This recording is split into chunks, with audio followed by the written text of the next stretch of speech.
तो देखिए आज हमारा टॉपिक है, इससे पहले लेक्चर में हमने क्या पढ़ा था, vector form of Ohm's law, ये सारी चीज़ें पढ़े थे। आज जो हम पढ़ेंगे इसमें बेसिकली कंडक्टर, इंसुलेटर और सेमी कंडक्टर की बात करनी है। तो देखिए कंडक्टर, सेमी कंडक्टर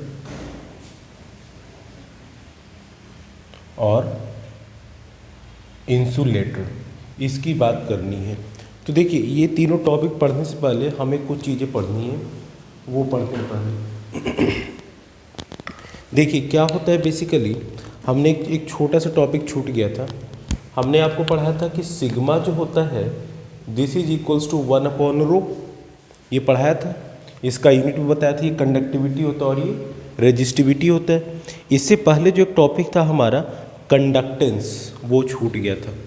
तो कंडक्टर के लिए कंडक्टेंस पहले पढ़ते हैं। एक टॉपिक है कंडक्टेंस, ये क्या होता है। पहली चीज़, इसको हम G से रिप्रेजेंट करते हैं, ठीक है, इसको हम G से रिप्रेजेंट करते हैं।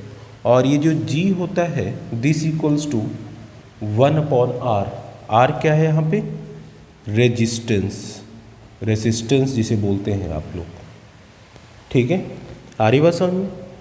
तो यूनिट की बात अगर करें, यूनिट ऑफ G क्या होगा, तो G का यूनिट हो जाएगा 1/r। का यूनिट क्या होता है, ओम। इसको ओम ही तो बोलते हैं, ये सिंबल किसका है, ओम का है। तो इसको लिखते हैं 1/ओम। तो G इक्वल्स टू हो जाता है ओम का इन्वर्स, जिसको कि हम बोलते हैं मोह। क्या बोलते हैं, MHO, मोह, ठीक है। और इसका सिंबल हो जाता है इस तरीके से, ठीक है। तो ये छोटा सा टॉपिक था, ये बच गया था। बाकी ये तो हमने पढ़ा ही रखा है इसका, मोह मीटर इसका जो यूनिट था, ठीक है, कंडक्टिविटी का। अब कंडक्टेंस का भी हो गया। अब आते हैं कंडक्टर पे। देखिए जब हम कंडक्टर की बात करते हैं तो कंडक्टर बेसिकली क्या होता है समझिए।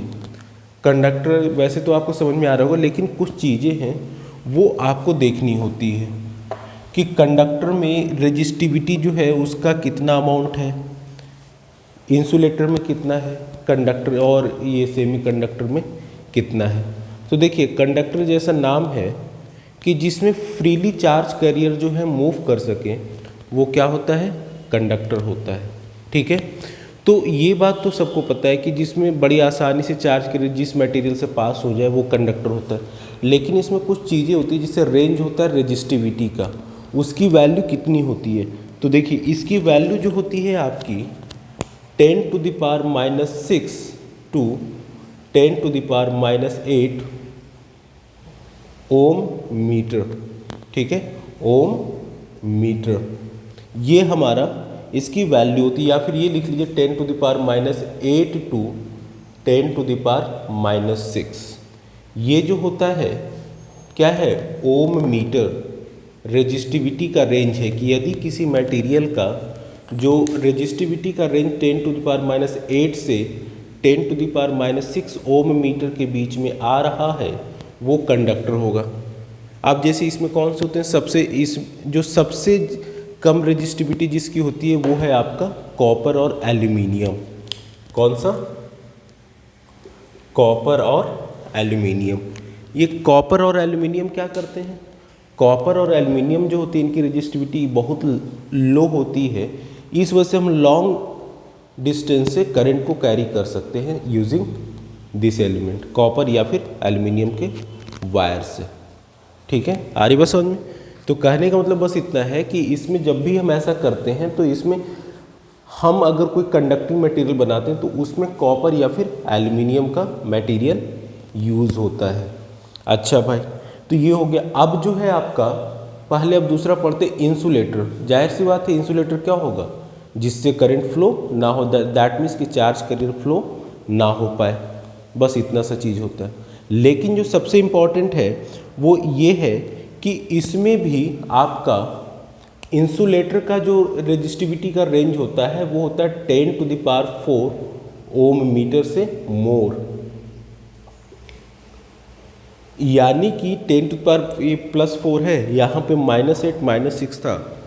तो कहने का मतलब ये कि जिसकी रेजिस्टिविटी का रेंज इससे ज़्यादा होता है वो आपका इंसुलेटर होता है।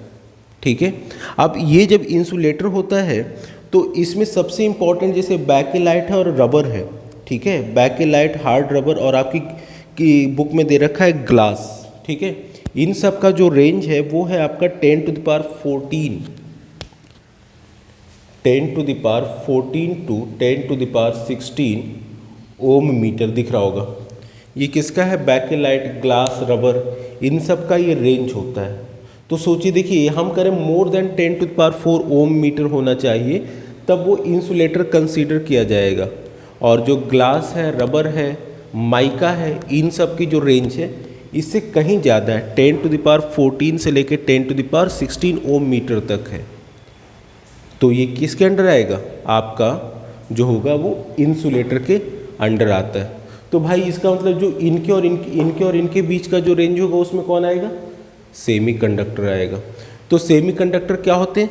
सेमीकंडक्टर के बारे में हम आपको अलग से पढ़ाएंगे जब हम आपको सेमीकंडक्टर मॉडर्न फिजिक्स पढ़ाएंगे। उसमें क्या होते हैं सेमीकंडक्टर, बेसिकली ऐसा नहीं होता है कि वो कंडक्टर एक पर्टिकुलर रूम, एक टेम्परेचर होता है, उस टेम्परेचर के ऊपर जैसे आप ले जाएंगे तो आपको कंडक्टर की तरह बिहेव करता है और उसको नीचे वो इंसुलेटर की तरह ही वर्क करता है। तो वो जब हम सेमीकंडक्टर में पढ़ाएंगे तब आपको पढ़ाएंगे। अभी बस ये जान लीजिए सेमीकंडक्टर दो टाइप के होते हैं, जर्मेनियम और सिलिकॉन।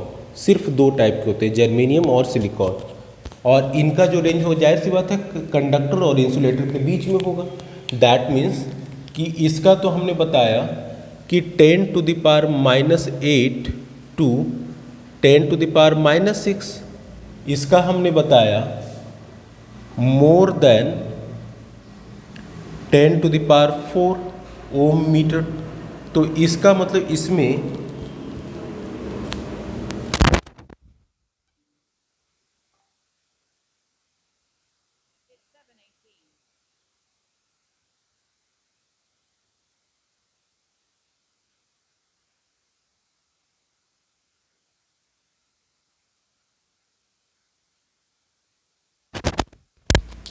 अब यहाँ देखिए, तो यहाँ पे हमारा ये क्या है? ओम मीटर।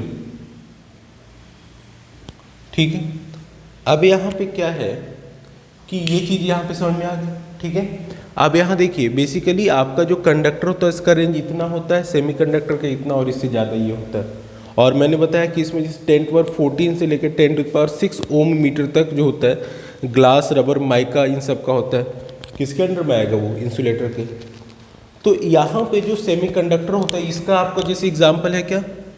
कॉपर है, एल्यूमिनियम है। इसका एग्जाम्पल क्या है? सिर्फ जर्मेनियम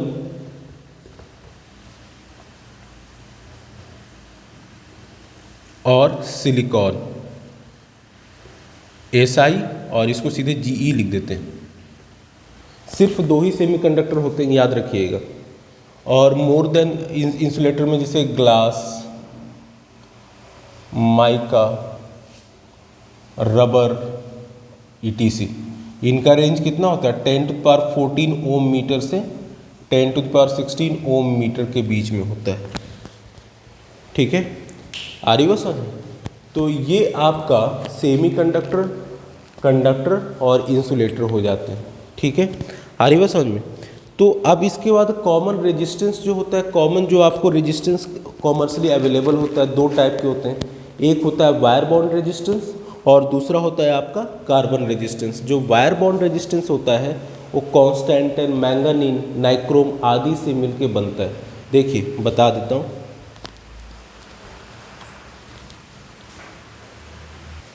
अब सही व्यू आ रहा है। ठीक है, अब देखिए यहाँ पे बेसिकली क्या है कि सबसे इम्पॉर्टेंट है वायर्स कितने, ये जो रेजिस्टेंस होता है आप आर पढ़ते बार बार कि R=ρ L/A। तो भैया ये R होता है क्या? रेजिस्टेंस होता है ना। तो ये कैसे बनते हैं? तो देखिए दो टाइप के होते हैं। जो रजिस्टर जो होते हैं आपके वो दो टाइप के होते हैं कॉमर्शियली। तो रजिस्टर पहला है आपका वायर बाउंडेड, ठीक है, और दूसरा कार्बन से बनता है। तो वायर बॉन्डेड जो रेजिस्टेंस है इसमें क्या करते हैं, हम अलॉय का यूज़ करते हैं। किसका यूज़ करते हैं, अलॉय का। तो अलॉय कौन सा होता है, मैंगानीन, कॉन्स्टेंटिन और नाइक्रोम। तो ये जो वायर बॉन्डेड है ये of alloy of constantan, manganin and nichrome. अब यहाँ पे समझिएगा, ये बेसिकली ये तीनों चीज़ है। तो ये हो क्या रहा है यहाँ पे, ये बेसिकली इनके अलॉय से एक जो इंसुलेटिंग बेस होता है उस पर रख के इसको बनाया जाता है। अब बेसिकली जो सबसे इम्पॉर्टेंट चीज़ है यहाँ पे कि वायर बॉन्ड रेजिस्टेंस है, तो इसका कुछ एडवांटेज होगा और कुछ डिसएडवांटेज होगा। तो इसका एडवांटेज क्या होता है, एडवांटेज ये होता है कि ये टेम्परेचर से इनसेंसिटिव होता है, मतलब कि टेम्परेचर घटे बढ़े इससे इसको ज़्यादा फर्क नहीं पड़ता है। ये इसका एडवांटेज है कि insensitive to relative more change in temperature.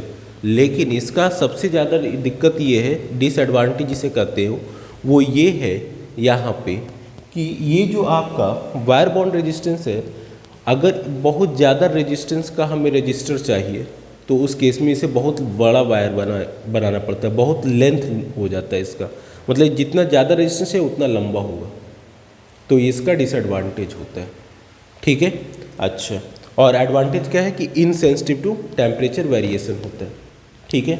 Next है आपका कार्बन बाइंडिंग। कार्बन रजिस्टर जो होता है आपका, ये क्या होता है, कार्बन ब्लैक, क्ले और रेजिन को मिक्स करके बनाया जाता है। इसको क्या करते हैं, इन सबको मिक्स करके एक रॉड शेप में बना के, और उसको फिर हम एक सिलेंड्रिकल, कौन सा होता है, सिलेंड्रिकल सिरेमिक का या प्लास्टिक जैकेट में फिल कर देते हैं। बस क्या होता है, कार्बन ब्लैक, रेजिन और जो तीसरा इसमें दे रखा है क्ले। देखिए,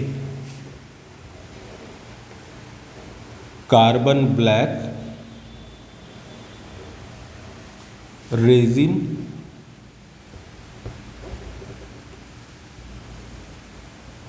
एंड क्ले बाइंडर। क्या है, क्ले बाइंडर। इन तीनों को यूज़ करके बनाते हैं, एक रॉड शेप में, सिलेंड्रिकल रॉड शेप में बना के उसको प्लास्टिक या फिर सिरेमिक के जैकेट में फिल कर देते हैं। बस इतना ही होता है हमारा। तो दो टाइप के कॉमर्शियली जो कॉमर्शियल अवेलेबल रजिस्टर है ये, दिस इज कॉमर्शियल अवेलेबल।